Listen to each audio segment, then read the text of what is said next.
Assalamualaikum warahmatullahi wabarakatuh. Murid tahun 2. Alhamdulillah, hari ini kamu bersama dengan Ustaz dalam pelajaran pendidikan Islam.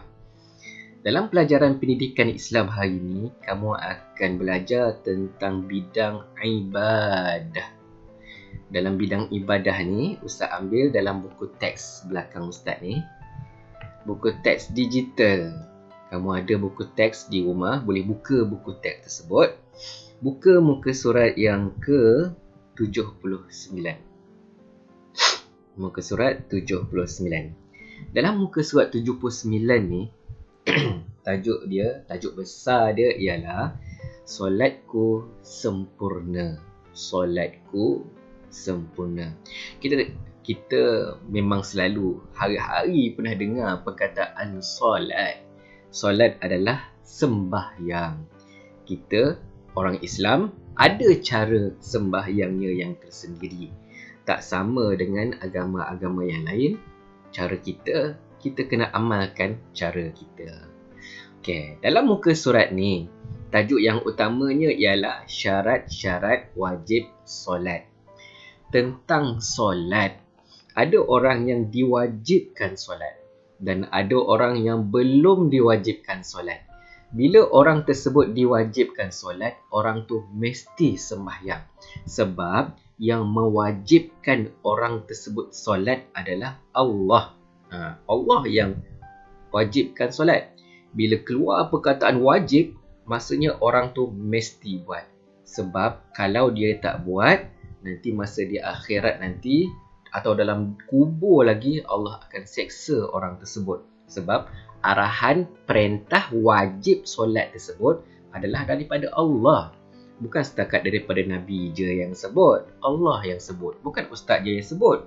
Yang lebih besar sekali, Allah yang sebut supaya solat tersebut wajib buat. Mesti buat. Okey. Kita nak tengok tentang wajib solat ni.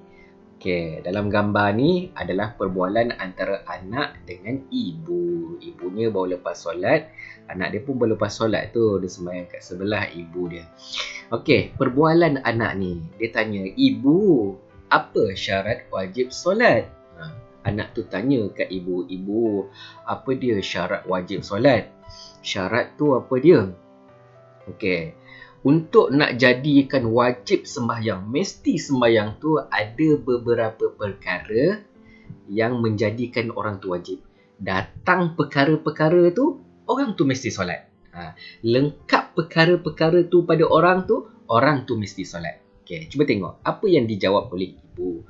Oh, baru Aiman faham. Oh, nanti dulu. Ini adalah dialog yang ketiga. Inilah dia dialog yang kedua ni. Betul-betul kat belakang Ustaz ni, alah, terhalang lah Ustaz pula. Ustaz alihkan Ustaz ni pergi ke tepi dulu. Gitu. Okey, kita tengok kat sini. Okey, kita tengok dalam teks tu, ibu dia jawab apa? Syaratnya ialah 1. Islam. Yang kedua, baligh. Yang ketiga, berakal. Kita tengok satu-satu. Syarat nak jadikan orang tu mesti solat, wajib solat. Kalau tak solat nanti Allah marah. Kalau tak solat nanti Allah seksa, Allah denda dia masa di akhirat. Bukan setakat kat akhirat, masa dalam kubur lagi Allah dah seksa orang yang tak solat bila dah cukup syarat-syarat yang kita belajar ni. Nombor 1, Islam. Kamu Islam ke bukan Islam? Mesti Islam. Kalau Islam, wajib solat. Kita Islam kan, mesti solat. Yang kedua, baligh. Apa yang dimasukkan dengan baligh? Okey. Untuk yang baligh ni, kita boleh tengok tanda-tanda dia. Untuk kanak-kanak, peringkat kanak-kanak ni, kita ambil sikit je dia, tanda-tanda baligh. Apa yang menampakkan orang tu baligh? Kalau lelaki tersebut dah dewasa. Macam Ustaz dah dewasa kan? Macam ayah kamu ke pakcik kamu dah dewasa kan? Mesti dia dah baligh. 1. Kemudian, orang lelaki tersebut dia ada janggut dan misai. Itu pun antara tanda-tanda besar. Dia tu dah baligh. Ada janggut, ada misai. Itu pun antara tanda-tanda baligh. Kemudian yang seterusnya ialah suara dia. suara kamu dengan suara orang dewasa. Nampak tak beza dia? Suara kanak-kanak kan kecil je, halus, kesedap je bunyi dia. Tapi kalau suara orang dewasa, macam ustaz dia kan. Sama tak macam suara kamu? Tak sama kan? Okey. Itu antara tanda-tanda je orang dewasa lelaki, suara dia dah kasar. Dia tak macam kanak-kanak dah, suara dia kecil lagi, macam perempuan lagi. Gitu. Itu antara tanda-tanda baligh. Dah. Banyak lagi tanda-tanda. Tapi tanda-tanda yang paling besar sekali adalah tanda yang Ustaz sebut tadi. Okey. Tapi kan, kamu baru darjah 2, tak ada tanda-tanda tu lagi kan? Kamu kecil lagi. Misai dengan janggut tak ada lagi. Oh, jap. Orang perempuan. Tanda-tanda orang perempuan pula. Sama juga. Dia dah besar, dia dah dewasa. Okey, apa lagi tanda-tanda orang perempuan? Tanda dia baligh. Tanda dia baligh ialah kadang-kadang ada bulan-bulan, kadang tu ada bulan yang dia tak boleh nak solat, nak sembahyang. Dia panggil, dia ada keluar darah. Orang perempuan ni, orang perempuan yang dah baligh biasanya setiap bulan ada dalam tempoh 7 hari dalam sebulan. Bulan ni 7 hari. Bulan depan 7 hari. Contohnya lah, dia akan ada keluar darah dari badan dia, keluar ke tempat buang air kecil dia tu. Itu proses yang Allah nak buat kepada perempuan. Allah cuci darah perempuan. Itu kelebihan perempuan. Okey, antara tanda-tanda perempuan baligh, ada keluar darah tu. Nanti kamu tanyalah mak kamu ke makcik kamu ke nenek tu, apa yang dimasukkan darah tu. Perkataan darah tu adalah darah haid. Ni untuk orang perempuan. Perkara tu tersembunyi, jadi kena tanya mak ke, tanya makcik ke, apa yang dimasukkan darah haid tersebut. Okey, itu tanda-tanda orang perempuan. Orang perempuan tak ada misai jangan janggut kan, tak ada. Itu tanda-tanda besar orang perempuan memang dah baligh. Bila dah ada tanda-tanda baligh ni, mesti je semayang, jangan dia tak semayang. Okey. Kemudian seterusnya, berakal. Kita kan ada otak. Okey, selagi bila dia sebut perkataan berakal kan, selagi kita tak gila, selagi kita tak gila, kita dikira sebagai berakal. Bila kita berakal, mesti solat. Okey, sekarang ni Ustaz yakin pada kamu dah ada 2 tanda-tanda yang besar. Dalam syarat-syarat ni ada 2 syarat-syarat yang kamu dah lengkap. 1, kamu dah Islam. Yang kedua, kamu berakal. Okey, cuma yang nombor 2 tu, yang baligh tu belum lagi. Ataupun belum lagi nombor 2, baligh pun belum. Tetapi bila dah ada 2 tanda-tanda ni, kamu sebenarnya mesti solat. Walaupun belum lagi diwajibkan kat kamu. Tapi kena ingat, Nabi Muhammad, Nabi kita pesan kepada mak dan ayah. Kalau anak tu sampai umur 7 tahun, darjah apa? 7 tahun. Darjah 1, Nabi pesan kepada mak dan ayah, suruh anak tu sembahyang.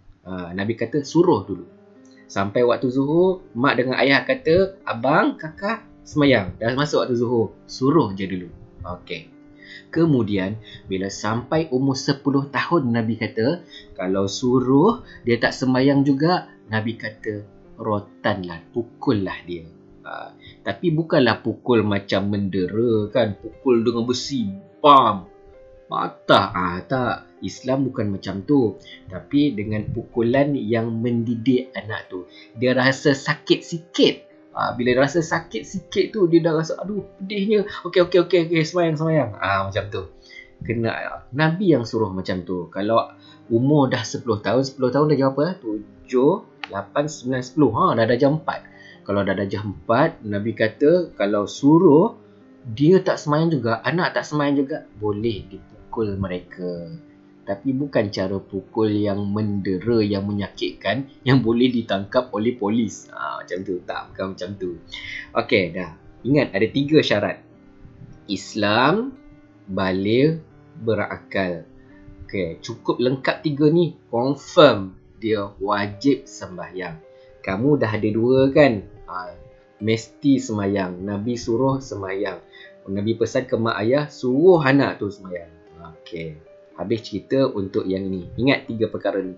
3 syarat. Kalau soalan tanya, apakah syarat-syarat wajib solat? Syarat wajib solat ada 3. 1, Islam. Yang kedua, baligh. Yang ketiga, berakal. Lah. Masuk yang muka surat Astro. Jap. Okey. Syarat wajib solat ialah perkara-perkara tertentu yang mewajibkan seseorang itu solat. Macam Ustaz sebut tadi kan. Apa maksud syarat wajib solat? Syarat wajib solat tu ada perkara-perkara yang kalau orang tu cukup perkara tersebut, dia mesti sembahyang. Apa perkara tu? 3 perkara tadi itulah. Perkara pertama, Islam. Perkara yang kedua, baligh. Perkara yang ketiga, berakal. Okey, 3 perkara ni memang mesti orang tu wajib. Tentang sembahyang ni memang wajib sangat-sangat. Kan? Sebab tentang solat ni, kalau orang tu tak sembahyang kan, bukan tunggu dekat padang mahsyar, bukan tunggu dekat dalam neraka nak kena denda. Tak, dalam kubur lagi Allah dah denda dia. Dah seksa je dalam kubur sebab tak solat. Na'udzubillahi min zalik. Kita minta berlindung pada Allah daripada masuk di kalangan orang yang tak solat. Okey, masuk seterusnya. Syarat-syarat sah solat. Tadi apa syarat yang nak wajibkan orang tu sembahyang? Kali ni masuk syarat-syarat sah solat. Okey, ada perkara-perkara tertentu. Perkara tu jadikan sembahyang kita ni sah. Apa maksud sah? Sah tu adalah Allah terima solat kita. Kita solat ikut perkara-perkara tu, solat kita jadi sah.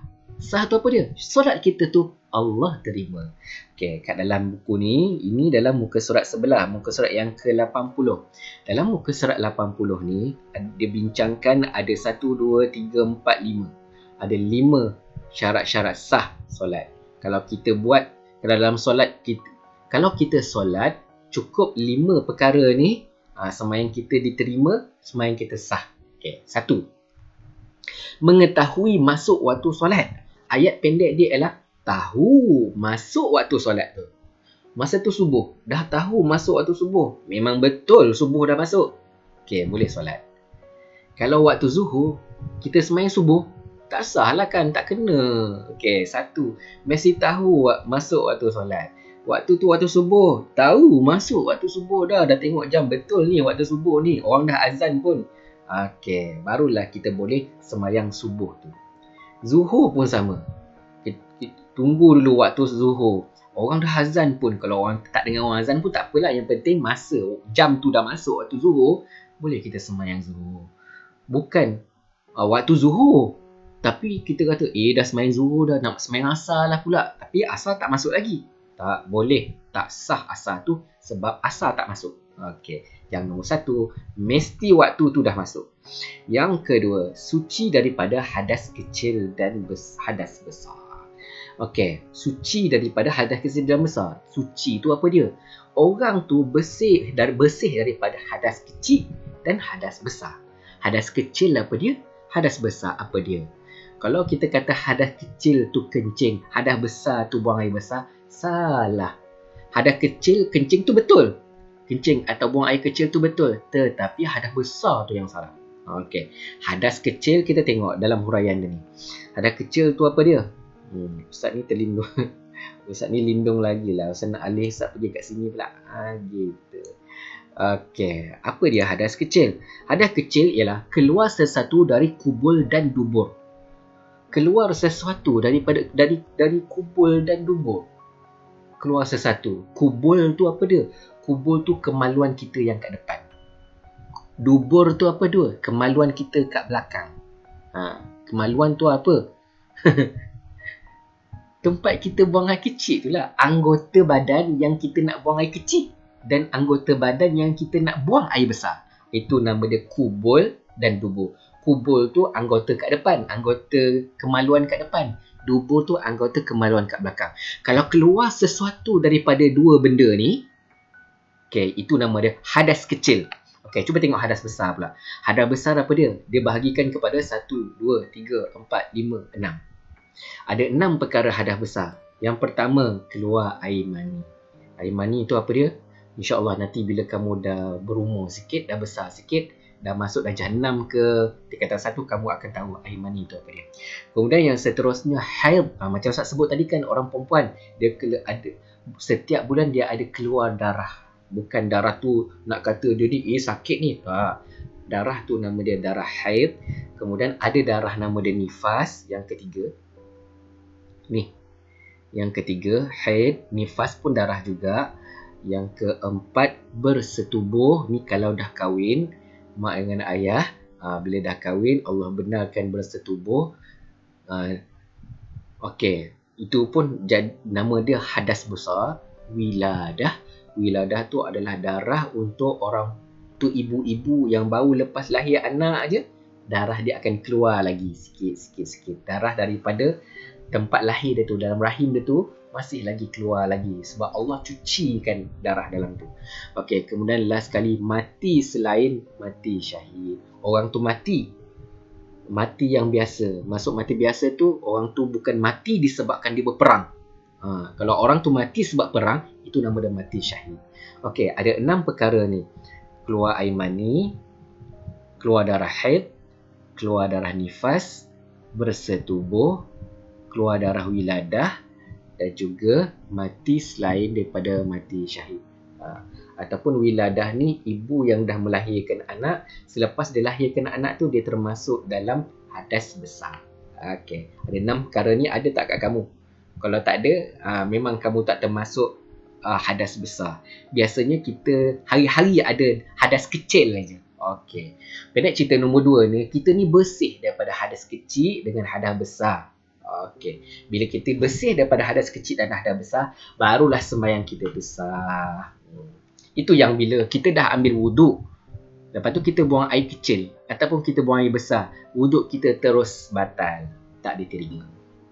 Okey, nombor 3, suci daripada najis pada tubuh, badan, pakaian dan tempat. Badan kita tak ada najis.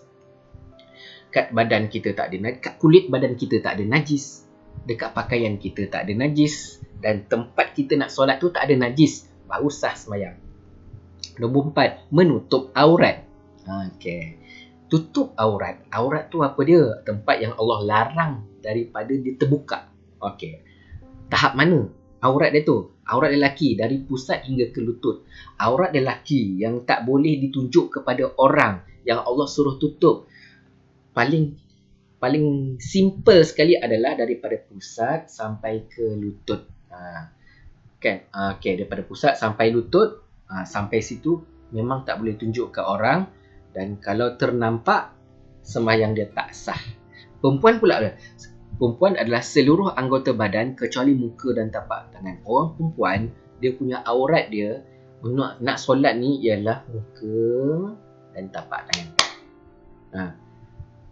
Ini je yang bukan aurat. Selain daripada muka dengan tapak tangan ni, keseluruhan ni, kecuali muka dengan tapak tangan, itu bukan aurat. Okey, bila dia dah tutup semua, itu yang orang perempuan pakai telekung tu nak sembahyang.